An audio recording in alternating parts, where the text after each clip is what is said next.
Stay. Stay. So, I should tell you, our topic today being Have a Beer for Jesus, that Jim was correct. Beer at Summerfest is now $7, which is at least $2 more than I'm willing to pay,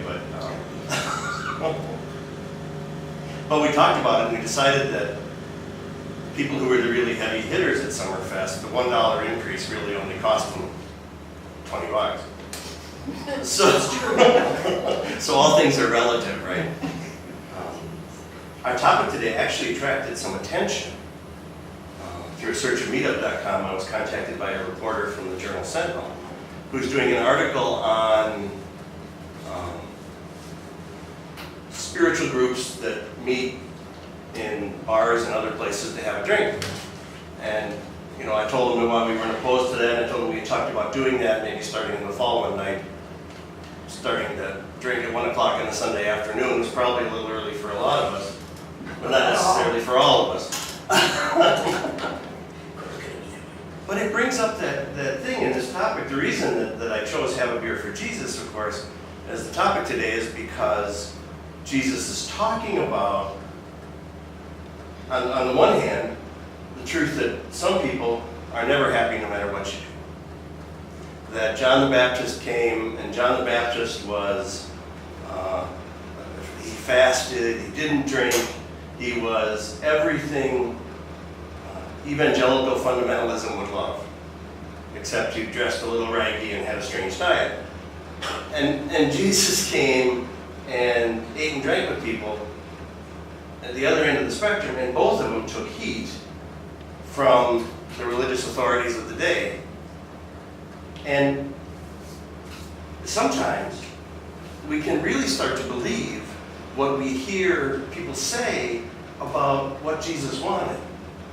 It can be easy if you hear enough people say, oh, Jesus doesn't want you to drink, smoke, play cards, dance, go to movies, or have any fun at all unless it's absolutely accidental, and if that should happen, you should end it as soon as possible.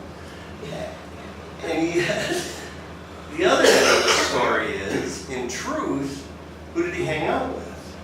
He hung out with everybody the religious authorities of his day had a problem with. And you simply can't have that both ways. You can't both be saying he didn't do anything and he ticked people off for what he did. That comes down to us 2 millennia later in this idea that, well, 2 ideas really.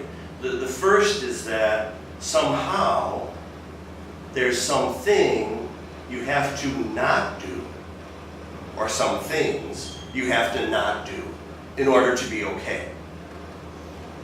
And we're going to define okay as not just acceptable by whatever your understanding of God might be, but even acceptable to your society. So there's a whole list of things that good people don't. Good people don't do this, good people don't do this, good people don't do that. When it comes right down to it, good people don't do too much at all. They pretty much sit at home and they're pretty boring and nobody wants to be around them. And it can turn into this sort of self-sacrificing notion that says somehow if I don't do things, I'm going to be okay.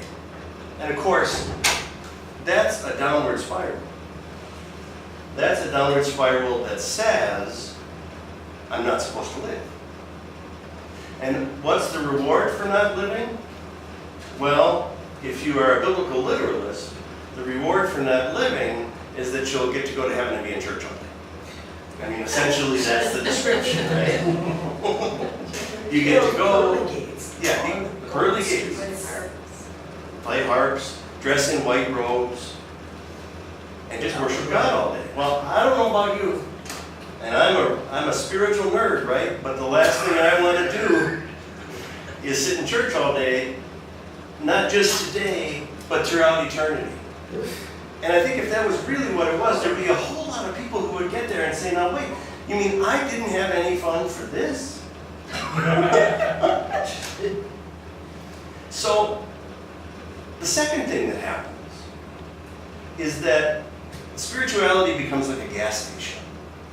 In fact, it's not spirituality, it's religion. And And I started finally, at long last, reading this book.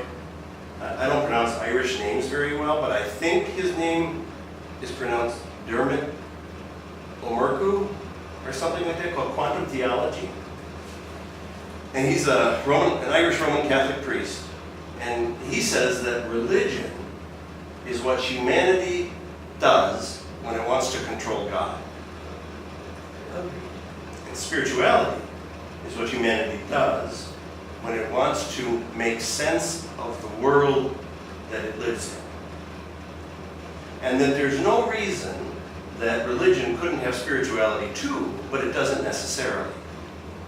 And so if you look at that idea that religion is what we do when we try to control God, that's where you get all this stuff, right? Don't drink, don't dance, don't smoke, don't have fun, have sex only in the missionary position, and then only to procreate, and if at all possible, don't enjoy it. Because if we do these things, if we buy into this, right, now God will have no choice but to let us into heaven where we can go to church all day for eternity, and won't that be fun? On the other hand, if spirituality is something that we use to make sense of the world we live in, now we have something different. If religion is what we're after, we show up on Sunday morning, and depending on the tradition, maybe Sunday afternoon, Sunday night, Wednesday evening, every Friday in Lent or whatever, and we sort of get filled up. It's like going to the gas station, somebody sticks the hose in us, depending on tradition, sometimes quite literally, and fills us up, and then we go about our way all week, right? We go on our merry way, and that's supposed to last us. And if we're lucky, what we're really after is like it's a religious monopoly game, and we might get to get out of hell free card. Right? If we don't, we can't pass go or collect $200 on our way. Yeah. Spirituality, on the other hand, says if we're making sense of life, then you can't really segment it into a corner. Now, there might be something special you do. In fact, and I have to look at his name, I'm sorry. Check the Tulku Rinpoche talking about practice being important. That you need a spiritual practice. And I'm going to say, because I am who I am, it doesn't really matter what it is. I mean, what makes you happy? What really excites you? Maybe your spiritual practice is walking in nature. Maybe, God forbid, well, watch out now, if lightning should come down, you don't want distance. What if spiritual practice is a round of golf? I mean, it could. My dad. Yeah, and why not? Because what do you do when you play golf? Although there was a book written about golf a few years ago called A Good Walk Spoiled. And that was my experience of golf. Golf is a nice walk spoiled by the fact that you're chasing this little ball, all around. Just to hit it again. Just to hit it again and lose it again. And I actually had a time when I was golfing where I got the great idea that I wouldn't lose as many balls if I got orange balls. Which was great until fall. Oh, oops. When the leaves fell. And now I really wish that I had a white ball, because the orange ball looked like every leaf that had fallen. But why isn't golf spirituality? What are you doing? You're mindful. Not just of what you're doing, but of your body. You're getting a little exercise that's good for you. You're out golf courses are beautiful places if you get past the profanity. But people like me looking for their orange balls. Well, at least they weren't. At least they weren't. And they're blue leaves, so we're lucky. Ram Dass tells the story of having decided to take up golf again. Because now his father, they had a place in New Hampshire, and it was like a farm. And his father had a little 3-hole golf course put in. So when Ram Dass was young, he played golf. But then, he went to India and started taking acid, and it's harder to hit the ball when it melts. So he didn't do a lot of golfing on the acid, but then he decided later in life that he would start golfing again. So he took some lessons, and he eventually went out with his instructor, who was a younger woman, and he's now 60. And the balls that he bought were $1 a piece, and this would have been probably in the 90s. So not terribly expensive, but it's a buck. He hit a ball and he shanked it into the woods, and hit another one, which sometimes you do. You say, I'm not going to chase that ball, but he was feeling so young and spry because he actually beat his instructor on some holes. He forgot how old he was. And he decided to go, after the last hole, running off into the woods to get the ball that he had lost, and ended up slipping and falling and wiping out and finding his instructor, who he had been feeling all manly about, standing over him and saying, oh my God, are you all right? And so see, sometimes golf is intensely spiritual because it brings us back to the reality of our circumstance. As we lay on the ground looking up. But if that's what does it for you, then I say do it, and do it regularly. If it's meditation, I think that's great. If it's not, I think that's great too. If it's mantra practice, I think that's beautiful. If it's going to Mass every day, and that really does it for you, I say take off and let me know how it was. But the point is, it has to be something. So, why is Christianity imploding? Well, one of the reasons, I believe, is that Christianity no longer offers us, for the most part, it's not universally true, spiritual practice. What does it say? Come plug in on Saturday morning, or Sunday morning. Bring your Prius, plug it into the outlet, get it juiced up for the week, and off you go. You can't transform your life that way. You can't even get a habit that way. Depending on who you talk to, it takes about 30 days of doing something daily to develop a habit. And if you're doing something once a week, you're never going to get there. And then if you do try it that way, what happens? Well, for the most part, right?